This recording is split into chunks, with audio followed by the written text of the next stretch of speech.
We're here the next morning after my ascent up Lola Pass at the Lola Pass Visitor Center. And there's a neat topographic map that shows a lot of our route for the last couple weeks. Note, mountains do not appear actual size. So I'm going to have Brooke explain where we've been traveling recently. Okay, so around 2 weeks ago we were probably in this area. Lewiston's over here, and here's Orofino where we stayed a couple nights. And then it's been beautiful because we've just been following the river this whole way. We stayed in Kamiai a couple nights, and that's where Will was in the paper again. And then just kept following, and you see we get into more and more mountains. Followed this river through the mountains all the way, and today we're right here.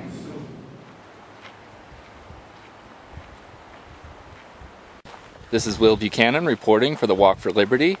It's June 26th, 2008, day 74. This is a family that had been biking and passed us as we were traveling east through Idaho. Apparently they've made it to Montana, Great Falls, and then are now on their way back.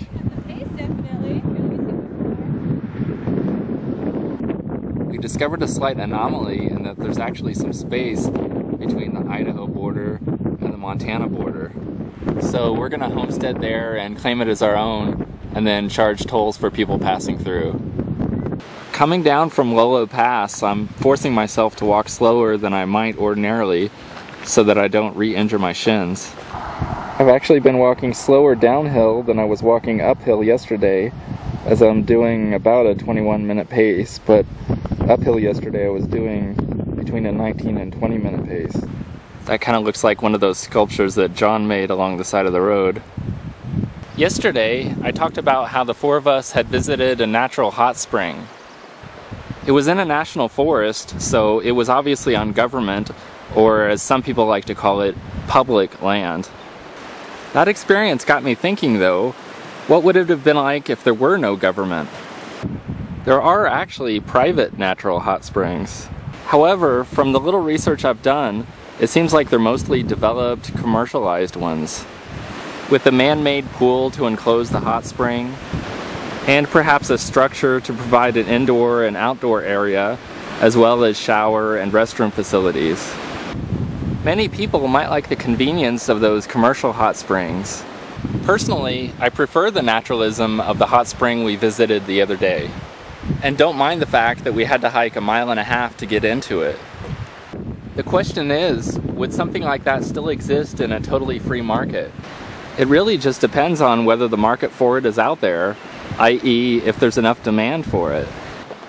There were other people at the hot spring when we were there, but it was also obviously free, or rather subsidized by taxpayer dollars, because someone had to pay to maintain the path that went out to it. But if there were enough people willing to pay, say, a couple bucks to get into it, then a relatively low-cost business could be set up by just fencing off the area and charging people admission to get into it. Another possibility, if the owner doesn't think it would be profitable to maintain it as a business, is he might just decide to leave it open for public use, at least on certain days or nights of the week. And if it eventually becomes popular enough, he might just decide to start charging admission later on. Since hot springs aren't that common, another more relevant example is the niche that's currently being filled by government campgrounds. We've stayed in a wide variety of campgrounds on this walk, both private and many different types of government campgrounds. And although I don't really like the idea of giving money to the government, and although the facilities aren't usually as good at the government campgrounds, one way in which the government campgrounds almost always have the private ones beat is in their naturalism and beauty. For some reason, in many of the private campgrounds we visited, the spots seem to be closer together and there aren't as many trees or other natural features. And although I do like the many extra amenities provided by most private campgrounds, including Wi-Fi, I really enjoy the greater naturalism of the government parks. It seems there are really just two different niches being filled. And I don't see any reason why, if all government campgrounds went away tomorrow, that niche wouldn't immediately be fulfilled by a multitude of private campgrounds stepping in to get the customers which are currently going to government campgrounds. They might even offer a few extra amenities, such as Wi-Fi. With government campgrounds, it's kind of a funny matter though. Because businesses have a profit motive, then given a level playing field, they'll beat government in price and service every time. It is a kind of funny matter with government campgrounds though. So the question is, why aren't there already private campgrounds coming in and stealing government campgrounds customers, beating them at their own game?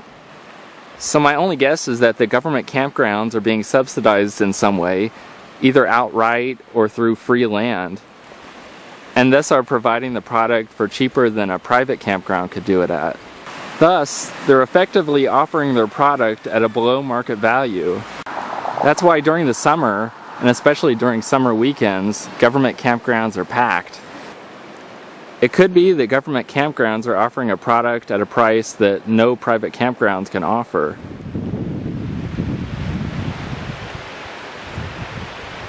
I walked over 17 miles today.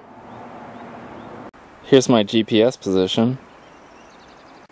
This is Will Buchanan for blog.walkforliberty.com, signing off.